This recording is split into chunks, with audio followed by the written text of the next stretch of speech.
Can we talk about what it looks like to become very successful by worldly standards, to climb the ladder, to become just like at the point that everyone else has told you, this is the point you need to get to? Reach the top of the ladder and climb up on the roof and look around and realize you are on the wrong roof.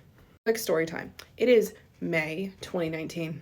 I am on stage at the commencement ceremony for my doctoral degree.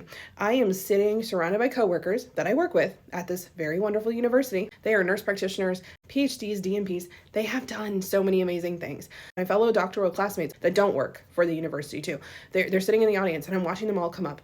We're standing up and we're getting hooded by our advisor, and then we're sitting back down and everyone's cheering and everyone's celebrating. And like, that is supposed to be an amazing day. It was, don't get me wrong, okay?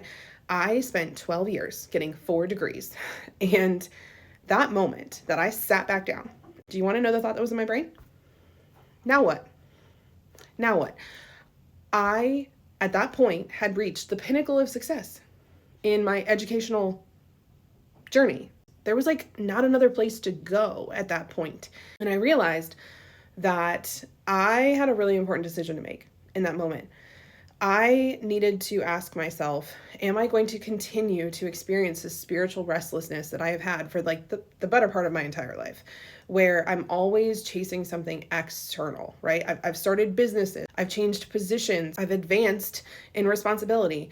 I've had all of these really amazing things happen, and I still feel restless. I still feel discontent. I still feel like God's calling me towards something that I can't quite put my finger on. And it wasn't until the pandemic started 9 months later that I realized what it was. I realized that God had really put me on this planet to help other people grow and heal, not just to grow though in terms of like their physical bodies or even their psychological bodies, but to heal their spiritual selves, to be able to step into their calling and understand their spiritual gifts in a way that didn't just bless them and help them feel so fulfilled, but even more so importantly, helped them represent Jesus to the world, helped the other people to see Jesus and meet Jesus through them using their gifts in the world to serve and to support.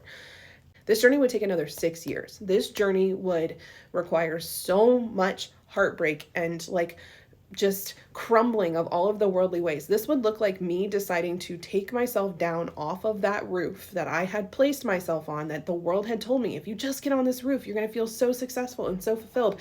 It looked like me voluntarily with God being like, God, put me back at the starting gate, put me back at the beginning, put me back at the point where using what